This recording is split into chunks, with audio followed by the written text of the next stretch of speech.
Trevor, the traction engine, was enjoying his work in the vicarage orchard. Birds were singing and apples were ripening on the trees. It was a lovely day. "Hello, Trevor," said James. "You look as bright and cheerful as my red paint." "Oh, I am," replied Trevor. "What's that noise?" asked James. "It's the bees," laughed Trevor. "They're all in these boxy things called beehives. I'm taking them to the station. The vicar says his bees make good honey and is giving some of them to his friends." Just then, Boko the diesel engine hummed in.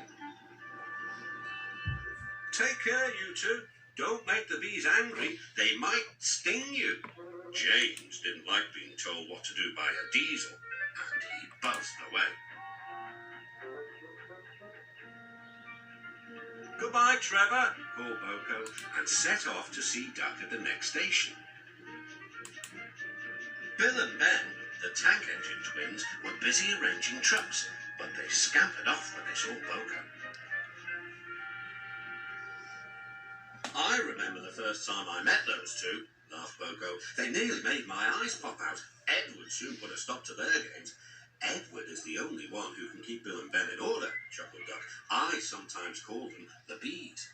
"A good name," replied Boko. "They're terrors when they start buzzing around."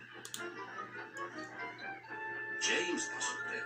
"What's that, Duck?" he snorted. "Are you afraid of bees? They're only insects after all, so don't let that buzzbox diesel tell you different."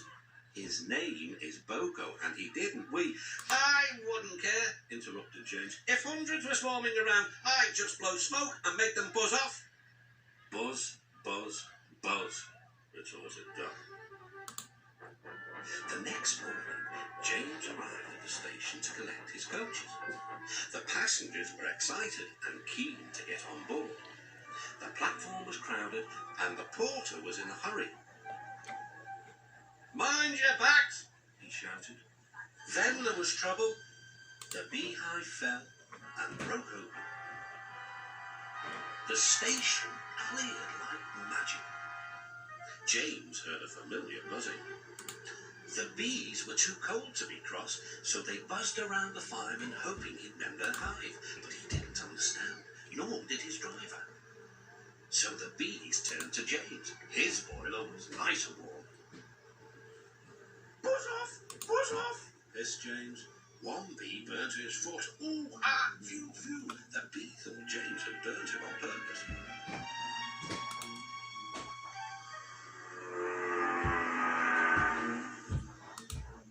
So it stung James right back on the nose.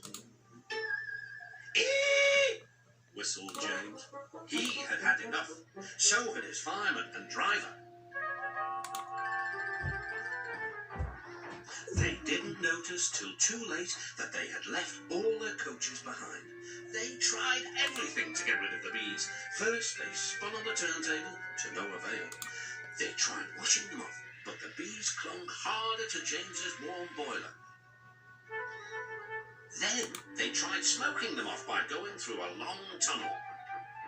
But still the bees wouldn't go away. "It's no good, James," said his driver. "We'll just have to go back to the orchard and fetch another hive." James's reply was drowned by the sound of buzzing. The vicar was waiting anxiously for James. When he arrived, the bees swarmed straight into their new home. "Come on, James," said his driver. "What you need now is a good hose down." Later that evening, James was resting in the shed when the vicar came to see him. "Thank you for saving my bees," he said. "It's a pity it's not Christmas, then we could call you James the Red-Nosed Engine." Everyone laughed, even James, but instead they decided to call James the Bee's Knees, which means they thought he was more useful than ever.